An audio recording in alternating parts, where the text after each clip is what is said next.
찬양 감사합니다. 기도하시고 말씀 받겠습니다. 하나님 감사합니다. 저희들에게 귀한 찬양으로 은혜를 끼치는 귀한 드림 찬양단과 시온 찬양대 하나님이 축복하여 주옵소서. 오늘도 하나님 아버지께서 저희들의 부르심을 통해서 일평생 십자가만을 사랑하고 주님을 위해서 생명을 바쳤던 사도 바울을 다시 한번 기억하게 하시니 감사합니다. 사나 죽으나 다 주님을 위해서 모든 것을 하겠다고 했던 사도 바울처럼 오늘 우리가 주님을 위해서 우리의 모든 삶을 드리려 하면 주님은 우리의 삶을 통하여 당신의 영광을 드러내실 뿐만 아니라 우리의 삶을 복되게 하시고 영원한 삶으로 인도하실 줄로 믿사오니 그러한 은혜가 우리 모두에게 임하게 하옵소서. 오늘도 하나님의 말씀을 들을 때 우리 모두가 한 마음 한 뜻이 되어 사람의 말이 아닌 하나님의 말씀으로 받게 하시고 이 말씀이 생명의 말씀 또한 우리를 살리시는 말씀이 되도록 성령께서 역사하여 주옵소서. 이 시간도 은혜 주실 것을 믿고 예수님의 이름으로 기도하옵나이다. 아멘. 따라하십시다. 오직 예수님, 사탄을 경계합시다. 아멘. 오늘도 이 봄 날씨에 여러분들이 마음을 다해서 주님 앞에 나와 예배하고 또 예배드리는 가운데 우리 주님 예수 그리스도의 은혜와 평강이 여러분 한 분 한 분에게 여러분의 가정 위에 충만하시기를 주의 이름으로 축원합니다.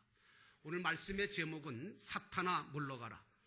어떻게 보면 이 제목은 예수님이 하신 말씀이긴 하지만 상당히 강한 어조의 말씀입니다. 이 사탄아 물러가라고 하는 제목으로 여러분과 함께 말씀을 같이 나눌 때에 성령께서 여러분과 저에게 큰 은혜 주시기를 주의 이름으로 축원합니다. 여러분, 예수님께서는요 제자들에게 너희는 나를 누구라고 그러냐 그럴 때에 베드로가 자신 있게 나타나서 주는 그리스도시고 하나님의 아들입니다 라고 고백했지 않습니까? 그때에 베드로를 바라보면서 예수님 너무너무 기뻐하시고 그리고 칭찬하시면서 바요나 시몬아 내가 복이 있다 말씀하시면서 교회를 세우겠다, 천국 열쇠를 주겠다 이렇게 칭찬하셨는데요. 오늘 본문에 와서 보니까 갑자기 예수님은 돌변하여 베드로를 향하여 사탄이라고 말씀하시면서 물러가라는 거예요. 그리고 너는 나를 넘어지는 자라고 책망하고 있습니다. 예수님께서 왜 이런 정도로 심한 이야기를 할까 싶습니다. 그러나 주님은 어떤 말씀을 하시든지 간에 다 사랑이고 그리고 뜻이 있어서 주시는 말씀이신 줄로 믿습니다. 여러분, 우리 그리스도인들, 믿는 그리스도인들에게는 제일 중요한 게 뭐냐? 신앙 고백입니다. 누가 뭐래도 신앙 고백입니다. 그래서 기독교인들이 가지고 있어야 될 신앙 고백은 바로 예수가 누구냐? 라고 하는 고백입니다. 예수를 그리스도로, 예수를 하나님의 아들로, 예수를 내가 믿는 하나님으로 고백하는 자, 하늘의 복과 땅의 복을 하나님이 주시는 줄로 믿습니다. 어쨌든 여러분, 그런데 신앙 고백이 참 중요하긴 한데요, 입술로만 하는 고백 그것보다 몸으로 하는 차원, 입술로 하는 고백보다 몸으로 하는 차원 높은 고백이 우리에게 필요하다는 것을 본문은 얘기해주고 있는 겁니다. 베드로는 하나님께서 고백하게 하신 역사를 따라 고백은 했어요. 우리도 마찬가지예요. 예수를 주님이라고 고백하고 그리스도라고 고백하고 하나님이라고 고백하는 것은 내가 잘해서, 내가 똑똑해서, 내가 잘나서 고백하게 된 것이 아니라 예수님 말씀하신 대로 하나님 아버지께서 우리에게 성령으로 고백할 수 있도록 은총을 베풀어 주셨기 때문인 줄로 믿습니다. 그러나 그런 신앙의 고백을 했다 하더라도 아직은 믿음이 완성이 되지 못했다는 거예요. 그걸 오늘 베드로가 우리에게 보여주고 있어요. 믿음의 완성이라고 하는 것은 어떤 생각이나 신념으로 완성되는 게 아닙니다, 여러분. 입술로, 마음으로 고백하는 신앙의 생각과 신념도 있어야 하지만 그것보다 한 차원 더 높은 차원이라고 한다면 그 입술로 고백한 신앙의 고백이 우리의 삶 속에 완성되고 만들어져야 되는 줄로 믿습니다. 나는 여러분들의 신앙이 한 차원 한 차원 높아지는 신앙 되시기를 주의 이름으로 축원합니다. 오늘 이 본문의 말씀을 통해서 베드로를 보면서 우리가 느껴야 될 것은 첫 번째로 육체만 가지고는 믿음을 완성을 못하겠구나, 이걸 깨달아야 됩니다. 24절에 보니까 이에 예수께서 제자들에게 이르시되 누구든지 나를 따라오려거든 자기를 부인하고 자기 십자가를 지고 나를 따를 것이다, 이렇게 말씀하고 있습니다. 여러분, 오늘 베드로의 태도와 말은 사실 인간적이고 육체적인 면에서는 참 애정어린 만류 아닙니까? 그렇잖아요, 여러분. 자기가 사랑하고 자기가 믿고 자기가 따르던 그 예수라고 하는 그분이 죽는다는데, 그렇게 사랑하고 따르던 제자가 그런 일이 일어나지 않기를 간절히 원해서 그런 일은 일어나지 말았으면 좋겠습니다. 그게 무슨 일입니까? 그런 일이 절대로 당신에게 일어나지 않았으면 좋겠습니다 라고 말한 거, 그게 무슨 큰 잘못이겠습니까? 그러나 이것은 믿음의 완성이라고 하는 것은 인간적이고 육체적인 것만 가지고는 믿음을 완성하지 못하는구나 라고 하는 것을 우리에게 보여주는 단면입니다. 주님의 은혜로 구원받은 저와 여러분은 하나님 아버지의 뜻을 이 땅 위에서 삶을 통해서 드러내야 되고, 몸과 마음을 신령한 몸으로, 부활할 몸으로, 부활의 완전한 형체로 만들어가는 게 바로 신앙생활이거든요. 농사를 지어보면요, 농사 지어보신 분들은 알 거예요. 이게 뭘 좀 도마도나 뭐 딸기나 아니면 뭐 이런 것들을 심으면 이걸 이제 추수할 때까지 이게 이제 싹이 나고 꽃이 피고, 그리고 이제 열매를 맺잖아요. 그리고 열매를 맺어서 추수할 때까지 이게 붙어 있어야 되는데 끝까지 열매를 맺지 못하는 경우가 종종 있어요. 여러분, 마찬가지예요. 예수를 믿어서 구원을 받았어요. 하나님의 자녀가 됐어요. 그리고 천국을 정말 들어갈 수 있는 복된 자가 됐어요. 그런데 막상 천국에 들어갔을 때 천국의 유업을 받을 수 없는, 천국을 차지할 것이 없는, 천국에서 하나님께로부터 칭찬과 면류관을 받을 거리가 없는 불행한 자들이 있다는 겁니다. 그러므로 사랑하는 성도 여러분, 인간의 육체를 가지고는 구원을 완전하게 이룰 수 없다라고 하는 것이 우리의 결론입니다. 그렇다면 왜 이 육체만 가지고는 믿음의 완성을 이루지 못할까? 이 육체를 가리켜서 사르크스라고 하는 헬라어를 쓰는데요, 이게 이 육체에는 죄성을 가지고 있거든요, 이 육체가. 그래서 성경은 뭐라고 하는가 하면 육신의 생각은 사망이요 하나님과 원수가 되어 하나님을 기쁘시게 할 수가 없느니라, 이렇게 말하고 있는 겁니다. 자, 그러면 여러분, 그러면 어떻게 해야만 믿음의 완성을 이룰 수 있을까? 답은 어디에 있느냐 하면 바로 예수 그리스도의 십자가에 있는 줄로 믿습니다. 여러분, 예수 그리스도의 십자가 외에는 방법이 없는 거예요. 무슨 얘기냐? 오늘도 시원 찬양대가 찬양하는 가사를 저는 들으면서 은혜를 받습니다. 바울이 이야기한 말이죠. 그런데 여러분, 예수 그리스도의 십자가가 바로 그 십자가에 우리의 옛사람을 못 박지 않으면, 그리고 그 십자가를 지고 주님을 따르지 않으면 믿음을 완성할 수가 없습니다. 그래서 십자가를 통해서만 믿음을 완성할 수 있다는 겁니다. 예수 그리스도께서 십자가로 우리의 죄를 사하셨고 깨끗하게 하셨고 우리로 선한 일을 열심히 할 수 있도록 하나님의 친백성이 되게 하셨다고 디도서 2장 14절에 기록하고 있습니다. 그렇습니다. 예수님은 십자가를 지심으로 말미암아 우리를 살리셨을 뿐만 아니라 우리로 하여금 하나님께서 기뻐하실 선한 일에 열심히 감당할 수 있도록 하나님의 백성으로 삼아주셨는 줄로 믿습니다. 십자가의 사건으로 우리에게 것들이 잃어버려진 게 아니라 오히려 그리스도인들은 하나님께로부터 십자가를 통하여 믿음과 소망과 사랑과 온유, 겸손, 충성, 이런 것들을 선물, 이 아름다운 것들을 우리에게 선물로 하나님이 허락하셨는 줄로 믿습니다.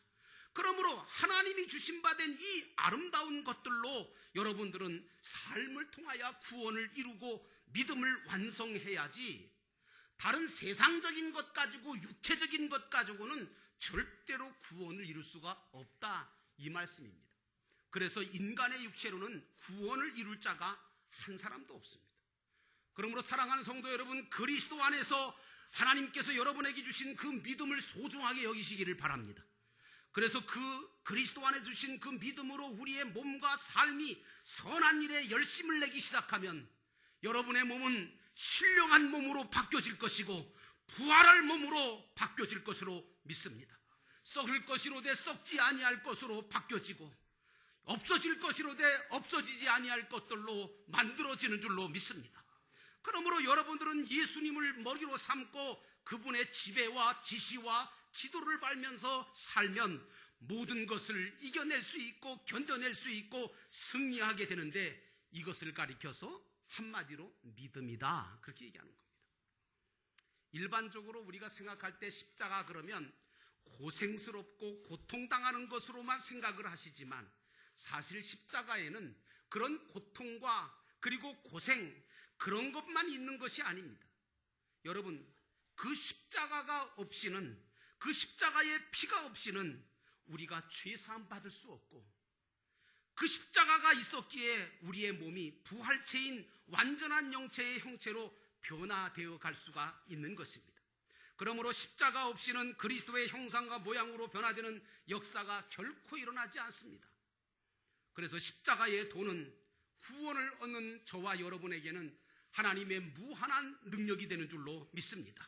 그리스도의 형상과 모양으로 변화시키는 것은 오직 십자가뿐이다. 그러므로 인간의 육체로는 구원을 이룰 수가 없다는 사실을 우리가 첫 번째로 깨달아야 될 것입니다. 두 번째로 이 본문을 통해서 베드로의 신앙이 아직까지는 성숙하지 못했구나, 차원이 높아지지 못했구나. 22절에 보니까 베드로가 예수를 붙들고 항변하여 이르되 주여 그리 마옵소서, 이 일이 결코 주께 미치지 아니하리이다. 여러분, 베드로는 하나님 아버지의 은혜로 예수님이 살아계신 하나님의 아들 그리스도라고 고백하게 되었잖아요. 이것은 완전한 구원을 얻은 영혼의 고백이고 영의 고백입니다. 여러분, 이 신앙의 고백은 몸이나 삶으로 하는 고백이 아니라 영혼에서 나온 고백이고, 이것은 하나님 아버지께서 성령을 통하여 고백하게 하신 고백인 줄로 믿습니다. 여러분들도 다 그렇게 고백을 가지고 계시거든요. 그런데 여러분, 오늘 베드로가 그리스도의 은총을 입어서 영으로 주님을 그리스도라고 고백은 했는데 몸으로 혹은 삶으로 하는 고백은 아니었던 거예요. 영은 분명한 신앙 고백을 갖고 있는데 몸이나 삶 속에서 신앙의 고백적인 삶을 살아내지를 못했던 겁니다. 그러다 보니까 몸으로 이루어야 될 구원, 성화 구원과 상급 구원의 차원에서 볼 때는 이런 것들이 아직도 성숙하지 못했던 겁니다. 그래서 여러분, 예수님을 3번씩이나 부인하잖아요. 그리고 예수님을 버리고 도망가잖아요. 디베랴 바닷가로. 이거 왜 그래요? 분명히 신앙의 고백을 했는데 계집종 앞에서 예수님을 3번씩이나 부인하고, 그리고 예수님을 모른다고 얘기하고 저주하면서 예수님을 떠나서 디베랴 바닷가로 갔던 이 베드로, 신앙의 고백은 입술로는 했는데, 영으로는 했는데 몸으로, 삶으로 신앙의 고백을 삼지 못했구나. 그러므로 사랑하는 성도 여러분, 이 말씀을 들으면서 나는 여러분들의 신앙이 한 차원 높아져 가기를 주의 이름으로 축원합니다. 베드로가 예수님을 그리스도라고 고백한 것은 예수님이 선지자고 제사장이고 왕이라는 고백이거든요. 그러니까 내가 예수가 그리스도입니다 라고 하는 고백은 바로 이 고백 속에는 뭐가 들어있냐면 예수님은 바로 선지자십니다, 제사장이십니다, 왕이십니다 라고 하는 고백이 들어있는 겁니다. 선지자는 뭐 하는 겁니까? 말씀대로 이루어가는 분이 선지자고, 제사장은 무엇입니까? 희생 제물이 되신 분들을 말하는 것이고, 왕이 된다는 건 뭡니까? 그 나라와 그의 의를 이루시는 분들이 바로 왕입니다. 그런데 이제 신앙의 고백을 한 이 베드로나 오늘 저와 여러분들의 삶이 어때야 되는가 하면 입술로만 고백하는 삶이 되어서는 안 된다는 거예요. 나는 입술로 고백했어? 마음으로 믿었어? 그러니 이제 된 거야? 아니요. 그것이 생활화되고 그것이 생체질화되고 그것이 정말 내 삶 속에 고백이 되지 않으면 신앙이 완성되지 못하고 구원이 완성되지 못하는 겁니다. 그러므로 말씀대로 이루어가는 선지자의 삶을 사시기를 주의 이름으로 충고를 드립니다. 주님을 위해서, 교회를 위해서, 다른 양떼들을 위해서 희생할 수 있는 제사장의 삶을 사시는 여러분 되시기를 축원합니다. 그리고 하나님의 나라와 하나님의 의를 먼저 이루어가는 왕의 삶을 살아가시기를 주의 이름으로 축원합니다. 이처럼 여러분의 신앙은 날마다 신앙의 차원이 높아가시기를 주의 이름으로 축원합니다. 또 베드로는 예수님을 가리켜서 그리스도라고 고백했을 뿐만 아니라 살아계신 하나님의 아들입니다라고 고백했는데, 이 고백 속에는 뭐가 들어있냐면, 살아계신 하나님의 아들이라는 얘기는 세상 죄를 지고 죽임을 당한 어린 양이 되셨다는 뜻이거든요. 그런데 베드로는 정작 입술로는 고백을 제대로 했지만 그 고백이 무슨 의미가 있는지를 잘 몰랐던 것 같아요. 그래서 주님께서는 오늘 21절에 보니까 베드로가 이 신앙의 고백을 한 후에 그때부터 자기가 예루살렘에 입성해서 장로들과 대제사장들과 율법학자들에게 고난을 받을 것이고 죽임을 당할 것이고 사흘째 되는 날에 다시 살아날 것이라고 말씀하시면서 당신의 고난과 죽음과 부활에 대해서 말씀하기 시작했습니다. 이것은 무엇을 얘기하느냐 하면 바로 오늘 베드로와 제자들의 삶도, 아니 저와 여러분의 삶도 바로 주님처럼 신앙의 고백으로 끝나는 것이 아니라 십자가를 져야 된다 하는 사실이고, 주님을 따라가야 된다는 사실이고, 주님의 삶처럼 하나님의 뜻을 따라 하늘나라의 상급을 이루어가는 삶을 살기 원하신 이 말씀인 건 줄로 믿습니다. 그러므로 사랑하는 성도 여러분, 오늘 이 시간 여러분들에게 그리스도의 심장으로 고백합니다. 신앙의 차원을 높여가시는 여러분 되시기를 축원합니다. 마지막으로, 이렇게 베드로가 성숙하지 못한 신앙, 그저 고백은 했는데 몸으로, 삶으로 자신의 모든 신앙의 고백을 이어가지 못했을 때에 사단이가 들어왔다는 겁니다. 사단이가 베드로 속에 들어와서 잘못된 생각과 잘못된 말을 집어넣었다는 겁니다. 23절에 보니까 예수께서 돌이키시며 베드로에게 이르시되 사단아, 내 뒤로 물러가라. 너는 나를 넘어지게 하는 자로다. 네가 하나님의 일을 생각하지 아니하고 도리어 사람의 일을 생각하는도다. 베드로는 예수님의 말씀을 듣고 절대로 그런 일이 일어나서는 안 된다고 항변했다고 성경은 말하고 있습니다.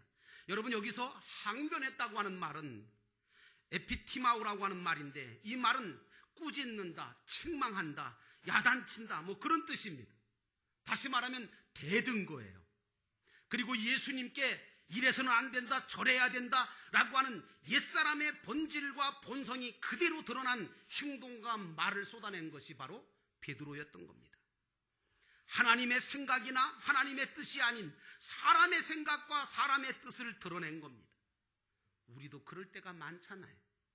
우리가 신령한 몸을 이루어감에 있어서 가장 문제가 되는 게 뭐냐 하면 바로 육신의 생각입니다. 믿음의 완성을 위해서 가장 우선시해야 될 것은 뭐냐 하면 자기의 뜻과 생각과 자기 고집과 아집을 꺾어야 돼요. 그래서 육신의 생각은 사망이고 영의 생각은 생명과 평안이라고 말씀하신 거예요. 그러므로 사랑하는 성도 여러분, 사단이가 주는 생각과 마음을 품지 말고 있다면 버리시기를 주의 이름으로 축원합니다. 예수님은 우리에게 말씀하시기를 나더러 주여 주여 하는 자마다 다 천국에 들어갈 것이 아니고 하나님 아버지의 뜻대로 행하는 자라에 들어가리라고 말씀하셨어요. 베드로는 주님을 위한다고 하는 그런 생각에 주님을 말렸지만 결국은 그것이 주님과 대립되고 마찰되고 충돌이 된 겁니다. 예수님은 베드로에게 사탄아, 내 뒤로 물러가라. 너는 나에게 걸림돌이다. 너는 하나님의 일을 생각하지 않고 사람의 일만 생각하는구나. 이렇게 꾸중하셨습니다. 인본주의에 사로잡혀서 육신적으로 한 말은 결국은 사탄의 말이 된다는 사실입니다. 하나님의 일을 먼저 생각할 줄 아는 사람, 그래서 사탄이 주는 생각과 마음을 버리고 하나님이 주시는, 성령이 주시는 마음과 생각을 가지고 있을 때 하나님은 우리를 더 거룩하게, 더 완전하게 믿음의 완성도를 높여가는 차원 높은 신앙으로 이끌어 주실 줄로 믿습니다. 여러분, 이 사탄이가 가지고 있는 특징 중에 하나가 뭐냐면 노예화시키는 겁니다. 노예화. 다시 말하면 영보다는 육에 속하게 만드는 거예요. 그리고 하나님을 위하기보다는 자기 자신을 위하려고 하는 삶으로 나아가게 만들고, 그리고 정말 육신의 일도 제대로 못하며 때로는 이 사단이가 우리에게 어떤 마음을 주는 줄 아십니까? 야, 육신의 일도 제대로 못하는 게 무슨 영적인 일을 하겠느냐, 니까짓 게. 네가 죄가 많은데 어떻게 하나님 앞에 쓰임받을 수 있느냐. 우리를 미혹시키고 우리를 절망시키고 우리를 죄책감을 갖게 만듭니다.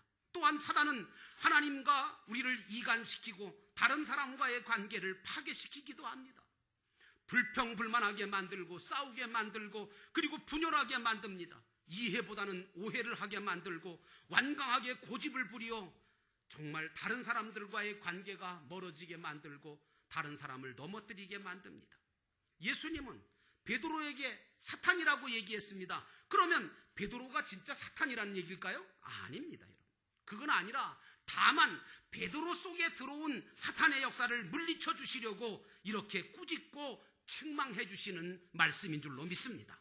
주님은 베드로를 지극히 사랑하시지만 베드로 속에 들어온 사탄의 생각과 사람의 생각을 가지고 육체적으로 움직이려고 할 때 그것은 주님이 결코 용납하지 않으시고 책망하신 겁니다. 그러면 그 책망은 사랑이 아니겠습니까? 오늘 우리들 속에도 사단의 생각과 마음이 들어있을 때 주님은 성령을 통하여 자꾸만 우리를 책망하십니다. 사단아, 내 뒤로 물러가라. 너는 나에게 걸림돌이 될 수 있다. 너는 하나님의 일을 생각하지 않고 왜 사람의 일을 생각하느냐. 이 주님의 음성을, 이 주님의 사랑의 음성을, 이 사랑의 책망을 여러분들은 믿음으로 받으시기를 주의 이름으로 축원합니다. 그래서 여러분들은 사탄이 주는 생각과 마음을 버리시고 주님이 주시는 영적인 생각과 아름다운 하늘나라의 것들로 구원을 이루어 가셔서 언젠가 주님 앞에 서게 될 때에 부끄럽지 않고 주님 주시는 상과 면류관과 칭찬을 받아 영광스러운 가운데 주님 주시는 것들을 보장받을 뿐만 아니라 이 땅 위에서도 남은 인생 동안 하나님 앞에 영광 돌리시는 남은 인생이 되시기를 주의 이름으로 축원합니다. 기도하겠습니다. 우리 함께 조용히 기도 드릴 때 베드로를 향하여 사탄아 물러가라, 이렇게 심한 말씀을 하시는 예수님의 이 말씀, 주님, 우리 속에도 사탄의 생각과 마음이 들어있지는 않습니까?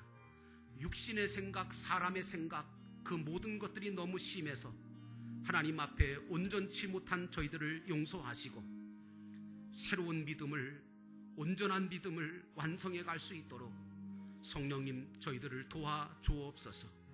이 시간 우리 함께 조용하게 말씀을 기억하면서 새김질하며 기도하겠습니다.